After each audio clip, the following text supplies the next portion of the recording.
Hey everyone, I'm back, and today we're going to be talking about Terrifier. And this movie came out in 2016, and it's directed by Damien Leone, if I pronounced that correctly. And it's the first installment of the Terrifier films that star Art the Clown, the new horror icon that people seem to really enjoy.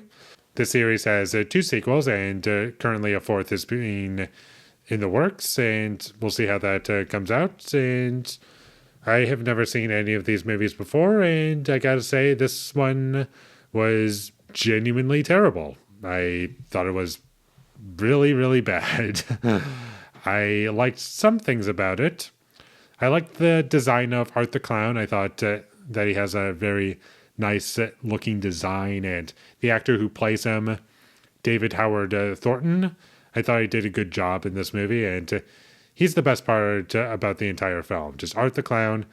David Howard Thornton gives the only good performance in this entire film.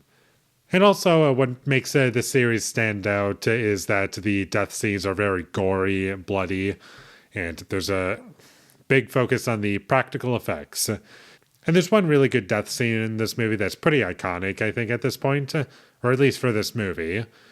Also, there were some moments towards the beginning where we see Art the Clown not killing anyone yet or doing much of anything, but just like making creepy smiles, and nothing gory has happened yet. But when he's in the pizzeria or whatever, that stuff was interesting and kind of creepy. I was like, okay, this works pretty well, especially with the performance. But aside from that, I couldn't really take this movie seriously. It was very boring, very stupid. The characters are idiots. The acting is terrible.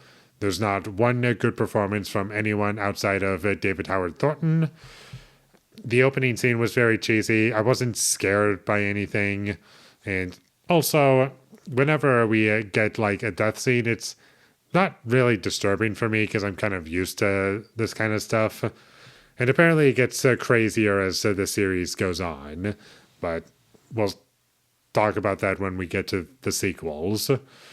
And the pacing was very slow. And by the end of this movie, what I really felt was a huge problem with this movie is that it didn't really feel like a story. It didn't feel like a movie, really.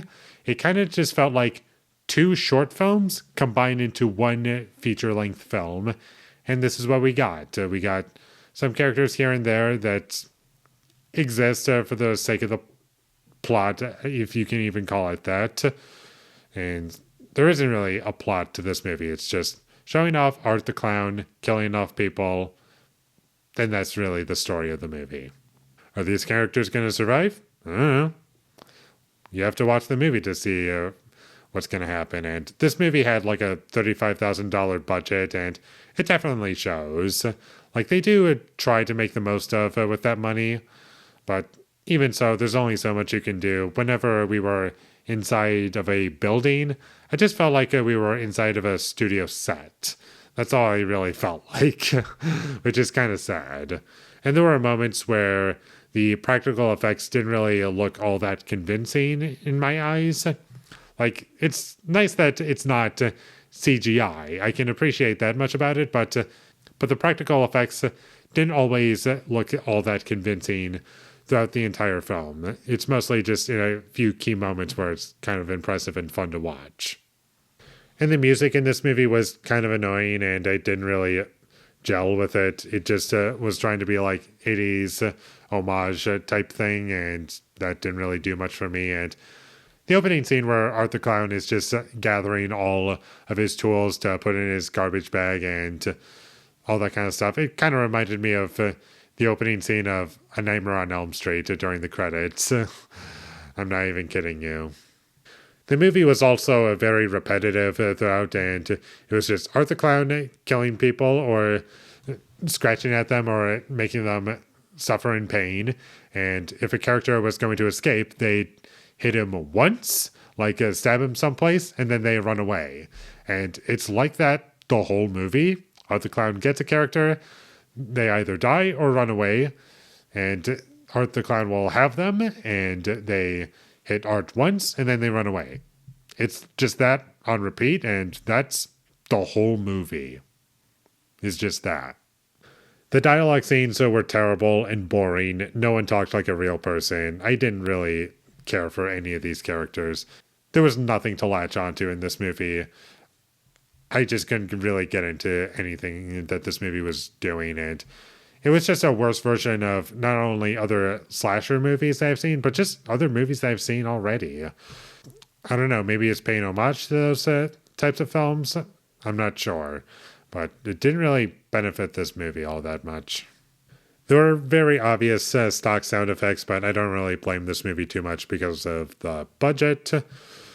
And that's about all I have to say about Terrifier. It was terrible, terrifyingly terrible, and I don't think I have any desire to watch this movie again. I'm curious to see what the rest of this series is like. Probably just more of the same, except longer, but with a bigger budget. So we'll see how that goes. But with all that being said, I'm going to give Terrifier from 2016, the first one, a 2 out of 10. Thank you for watching my videos. As always, if you enjoyed this review, be sure to leave a like and comment down below you thought of Terrifier, the first one, and my social media links. They will all be in the description, so follow me there. And last but not least, subscribe to be a part of Foley Nation, and I'll see you when I get my next review up, and that is going to be for Terrifier 2. So look forward to that, but until I get that up, thank you for watching and have a great day.